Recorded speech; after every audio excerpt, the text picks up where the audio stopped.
Shouldn't Republicans be Republicans again? For more on all this, we're joined by Georgia Congressman Andrew Clyde. Congressman, it's always fantastic to have you. I'll get back to the preamble in a second here, but President Trump issuing a new warning to Ukrainian leader Volodymyr Zelensky. It comes after Zelensky said he thinks that ending the war with Russia is, quote, very, very far away.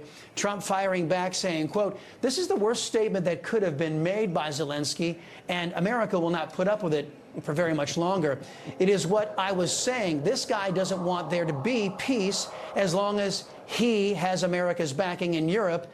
In the meeting they had with Zelensky, stated flatly they cannot do the job without the U.S. Probably not the great statement to have been made in terms of a show of strength against Russia. What are they thinking? End quote.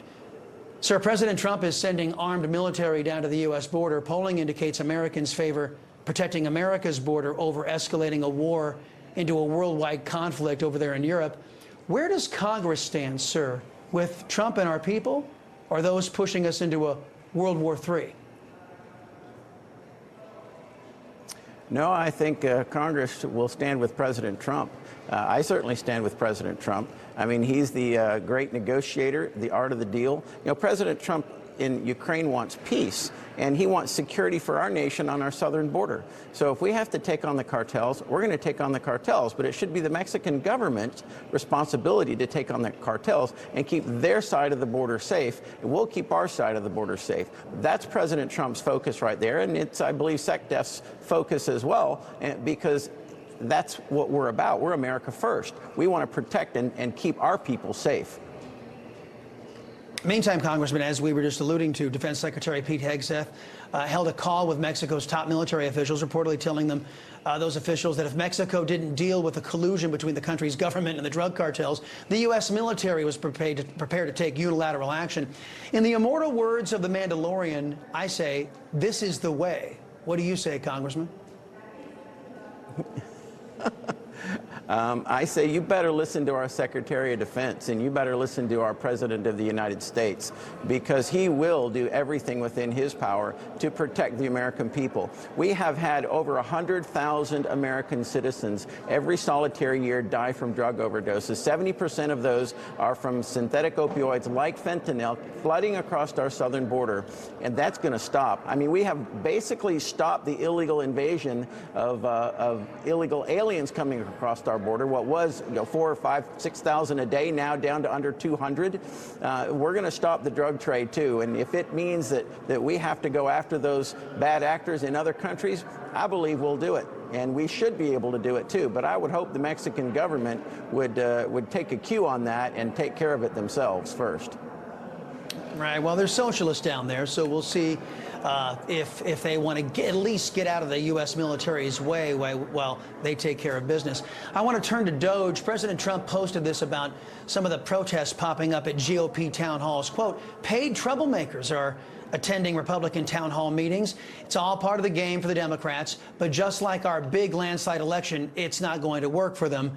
And we already know from Argentina's example, Congressman, that cutting down the size of government leads to enormous growth for a country's economy. Isn't it time that Congress implemented policies that recognize that the biggest obstacle to prosperity for the American people is our massive, wasteful, and unaccountable government?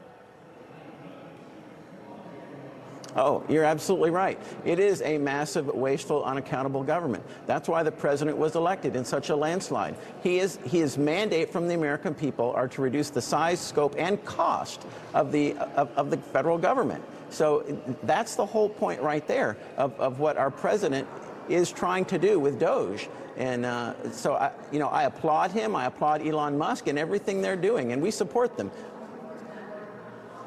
Okay. Well, last week, Stephen Miller reported that fraud rings from other countries have been using fake Social Security numbers and identities to steal billions of taxpayer dollars from Social Security. Yet activist judges are preventing DOGE from accessing these files to trace these fake Social Security accounts. How much longer will the Republican Party in control of the Congressman, allow these reckless judges to obstruct what President Trump is trying to do? Well, I'll tell you what, it is unconscionable that they're doing this, but this seems to be their last dying gasp of breath, attempting to stop the president through judicial activism, which is why we have started what's going to be the Judicial Activism Accountability Task Force, and that's those of us in Congress that are going to take on these judges, and that are going to introduce articles of impeachment against them, and we are going to bring them to the House floor, and we're going to impeach these judges for their judicial activism in violation of Article 2 of the Constitution. Article 2 says that the power of the executive power shall be vested in a president of the United States, not in judges. That's a completely different branch of government.